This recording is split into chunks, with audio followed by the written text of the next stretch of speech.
La loi 1. Livre I. Séance 24. 15 février 1981. Ra. Je suis Ra. Je vous salue dans l'amour et la lumière du Créateur infini. Nous communiquons maintenant. Interlocuteur, nous sommes un peu préoccupés par l'état physique de l'instrument. Elle a un léger encombrement. Si vous pouvez me dire si la séance est conseillée, j'apprécierais. Ra. Je suis Ra. Les énergies vitales du complexe physique de cet instrument sont faibles. La séance sera raccourcie de manière appropriée. Interlocuteur, lors de la dernière séance vous avez mentionné qu'au cours de ce dernier cycle de 25 000 ans les Atlantes, Égyptiens et Sud-Américains ont été contactés, puis la Confédération est partie. Je comprends que la Confédération n'est pas revenue avant un certain temps. Pouvez-vous me dire les raisons, conséquences et attitudes par rapport au contact suivant avec ceux ici de la planète Terre? Ra. Je suis Ra. Dans le cas des Atlantes, des amplifications sur les informations données ont eu pour résultat ces activités déformées vers la bellicosité,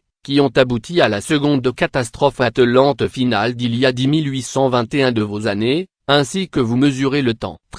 Très nombreux ont été ceux qui ont été déplacés à cause d'actions sociétales tant dans l'Atlantide que dans des régions de ce que vous appelez les déserts d'Afrique du Nord où certains Atlantes étaient allés après le premier conflit. Les changements terrestres ont continué à cause de ce que vous appelleriez des bombes nucléaires et autres armes de cristal, faisant sombrer les dernières grandes masses de terre il y a approximativement 9600 de vos années. Dans les expériences égyptiennes et sud-américaines les résultats, bien que pas aussi immensément dévastateurs, ont été aussi éloignés de l'intention originelle de la Confédération. Il est apparu clairement, non seulement à nous mais aussi au Conseil et aux gardiens, que nos méthodes n'étaient pas appropriées pour cette sphère particulière. Notre attitude a dès lors été la prudence, l'observation, et des efforts continus pour découvrir créativement des méthodes par lesquelles un contact par nos entités pourrait rendre service avec le moins de distorsion et surtout avec la moindre possibilité de devenir des perversions ou antithèses de notre intention, dans le partage d'informations. Interlocuteur, merci. Je présume donc que la Confédération est restée à l'écart de la Terre pendant un certain temps. Quelle est donc la condition qui a créé le contact suivant établi par la Confédération? Ra. Je suis Ra. Il y a approximativement 3600 de vos années,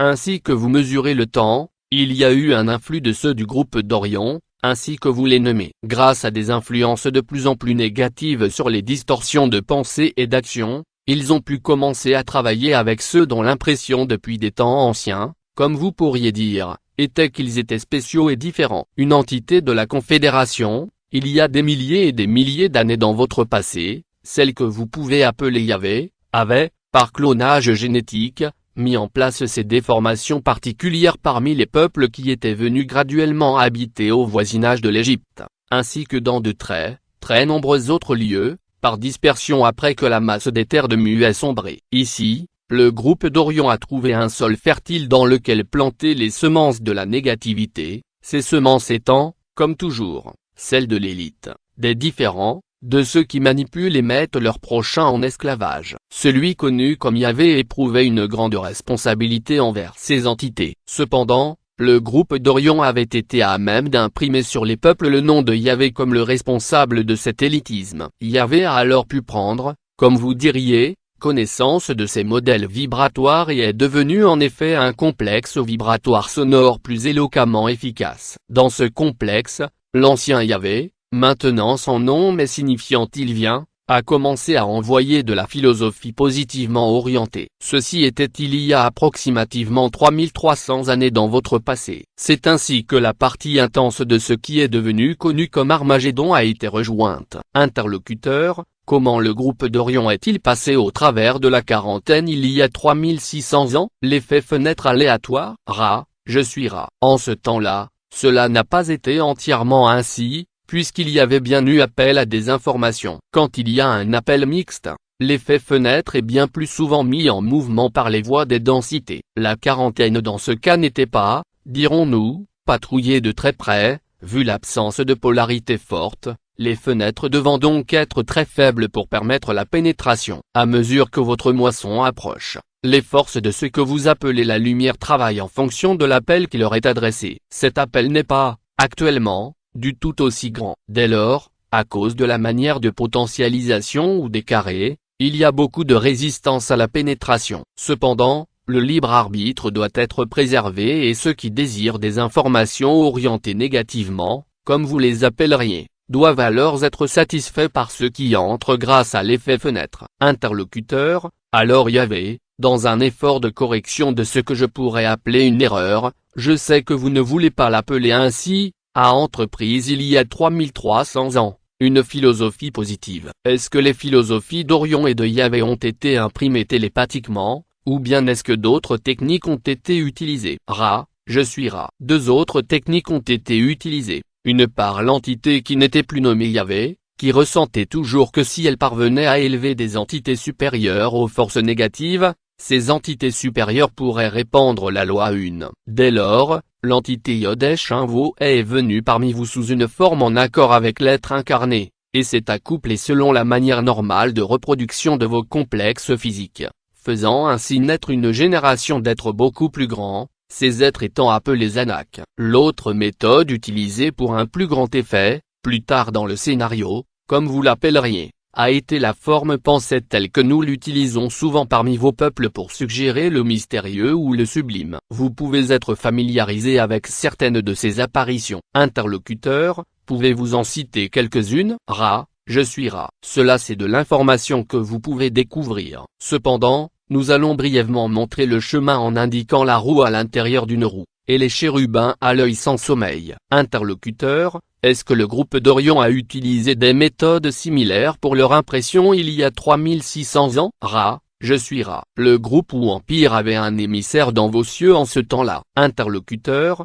pouvez-vous décrire cet émissaire? Ra, je suis Ra. Cet émissaire était de votre nature ardente, qui était caché par la nature d'une nuée pendant le jour. Ceci était pour empêcher les questions de ceux qui verraient un tel véhicule, et pour le mettre en consonance avec le concept qu'avaient ces entités de ce que vous pouvez appeler le Créateur. Interlocuteur, alors comment les informations ont-elles été passées aux entités après qu'elles aient vu cette nuée ardente? Ra, je suis Ra. Par transfert de pensée et par le déclenchement de phénomènes ardents et autres événements qui devaient apparaître comme miraculeux par l'usage de formes pensées. Interlocuteur, est-ce qu'il y a eu des prophètes issus de cette ère ou peu après celle-ci, et qui aient été mentionnés? Ra, je suis Ra. Ceux de l'Empire n'ont pas réussi à maintenir leur présence longtemps après la date approximative de 3.0.0.0 dans votre histoire, et ont forcément dû partir sur la décision de quitter physiquement les cieux. À ceux qui sont dits prophètes il a souvent été donné des informations mélangées, mais le pire que le groupe d'Orion ait pu faire a été de faire parler ces prophètes de damnation,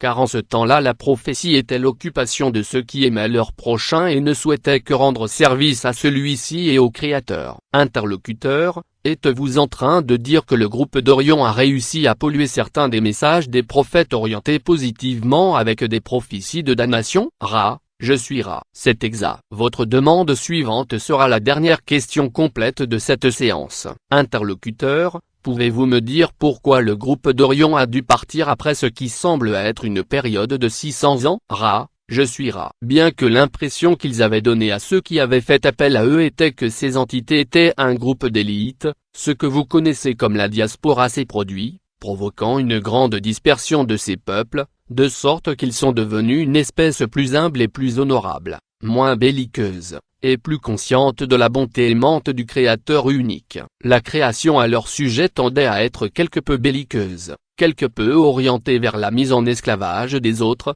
mais eux-mêmes, la cible du groupe d'Orion par le moyen de leur supériorité / faiblesse génétique, sont devenus ce que vous pouvez appeler les opprimés, laissant ainsi les sentiments de gratitude pour leur prochain, leur famille et leur Créateur unique commencer à guérir les sentiments d'élitisme qui avaient mené aux distorsions de pouvoir sur les autres, ce qui avait provoqué leur propre bellicosité. Toute question brève peut être posée à présent. Interlocuteur, pouvons-nous faire quelque chose pour augmenter le confort de l'instrument? Ra, je suis Ra. Vous êtes consciencieux. Ayez soin d'ajuster les appendices supérieurs de cet instrument si la partie supérieure de son corps est élevée. Je suis Ra. Tout est bien. C'est une joie pour nous de parler avec vous. Nous vous laissons dans l'amour et la lumière du Créateur infini unique. Allez donc, réjouissez-vous dans la puissance et la paix du Créateur unique. Adonai.